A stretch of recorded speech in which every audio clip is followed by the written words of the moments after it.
Everybody, and welcome back. We're back for another week. It's rainy Arizona.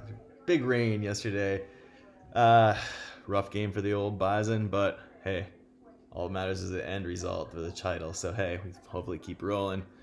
Might need a new offense coordinator, a new quarterback though. We'll see.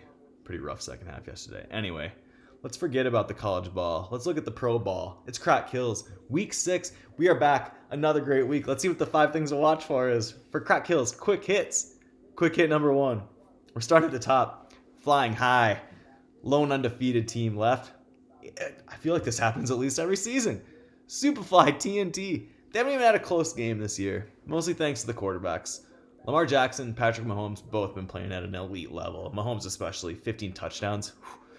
No Tyreek Hill too. That's crazy. I mean, Travis Kelce helps though. 4 touchdowns to Travis Kelce last week. Wow. Rodgers lagging behind those other 2 guys, but who knows? Rodgers could get going at any time, or he could just continue to sink. We'll see. The other guy, though, for the Flies that's been instrumental, Austin Eckler. What a player. I mean, this guy is a complete player, receiving, rushing. I think he needs a touchdown to have 25 rushing and receiving touchdowns. One of the 4th guy ever to do it. Josh Jacobs, too. Didn't get his option picked up, and he is playing like a man possessed in a contract year. He's been a nice surprise, too. Of course, the Flies today take on the Fugitives. They're favored. They could go to 6-0. We'll see if it happens. We'll see. Quick hit 2. Fading Frontier, which we see down at the bottom of the standings. 4 teams sitting at 1-4.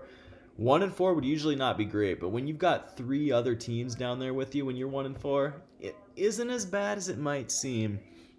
Maybe the most surprising team down there, the highly trained Apes, and the Apes have lost 3 in a row to get to that spot, as have the Dimebags, both those teams sitting on 3 straight losses.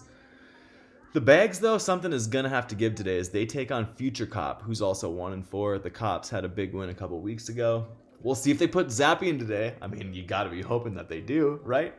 Zappy time, Zappy hour. The Apes, meanwhile, face No Comment, a team they have historically dominated. And like we said, Apes, Cops, Bags, and Unfinished Business, the other team that's down there, they'll be hoping to get going. So yeah, one team will definitely be 2-4. The others will be hoping for 2-4. We'll see if they can get that done. Quick hit number 3. Back in the saddle. After a big loss last week, the Mean Jeans dropped their first game since December of 2021 to No Comment last week. Although, when looking at the numbers, No Comment has been a bugaboo for the Jeans. 5 straight regular season wins over the Jeans for No Comment. Just a playoff loss in there, although that's the one that matters, so maybe not as good as it might think. The Jeans turned to the wire, bringing in Zach Wilson. Very surprising. But this week they got a big start from Quon Smith on the defense. 12 points already. The Jeans get through this week, they'll get Amon-Ra St. Brown back, which will help. And they're always a strong late season team, usually surging down the stretch. We'll see if it happens. But they also often go through a mid-season swoon, and we could be entering it sooner than later. They have a get-right game today, though, taking on 1-4 Unfinished Business. So we'll see if the Jeans can get back on track after that loss last week. Quick hit number 4. Kings, Quon. Kings versus Quon today. Big game. Kings have been hot. High score last week. 4th in scoring. The only team with 2 high scores so far this season. Quon, on the other hand, 4-1. His Buffalo Bill tandem has been very, very good. Josh Allen, a complete player. I wish the Patriots had Josh Allen. Stephon Diggs, pretty good. Kings, though, have been relying on probably most of all 2 wide receivers. Justin Jefferson and Hollywood Brown, who's been very good, mostly because he is a target sponge out here in the desert.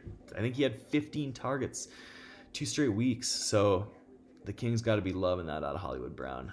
Both these teams playing well right now. I don't think a loss really hurts either. Of course, 3-3 is a lot worse than 4-2. And 4-2 isn't as great as 5-1. But I think both of these teams have a pretty good shot to make a run this year. So Kings and Quon should be a good one. Game of the week this week. Quick hit number 5. Big scores, not high scores. The top 3 scoring teams, none of them have notched a high score this week. We got the Jeans in first, the Flies in second, both of them over 600. King Quon not too far behind. Then the Tinfoil Kings in fourth. They had two high scores, the only team with two. No comment at all business about the high score. Interestingly enough, the lowest scoring team in the league, the Dimebags, has the other high score, 150. The 150 points the Dimebags scored in their high scoring game is only 30 points less than they have scored in the last 3 games combined. Only 40 last week. I think they had a 50-point game. So maybe more than anybody, the Bags need to find some offense. We'll see if they can get that done today. Finally, player to watch, Christian McCaffrey. I'm sure everybody has had their ear to the trade window and heard that McCaffrey could be moving. We'll see where he goes, though. I mean, the thing about McCaffrey, you're always waiting for that injury. I mean, that's the thing. He's a great player. Trade rumors swirling, injury on the horizon. But today, for Quon, he is part of a marquee matchup against the Tinfoil Kings. One of 3 running backs. One of the other ones, Saquon Barkley, who has the most all-purpose yards in the league right now. So we'll see if Christian McCaffrey can keep up with Barkley, if he can stick in the place he is, but Quon might be hoping for a change of scenery to up those stats a little bit more even than they are. Or just at least hoping that he doesn't get hurt. We'll see. That's it. That's all I got. Crack kills, quick hits, week 6. Good luck to everybody this week except those pesky highly trained apes.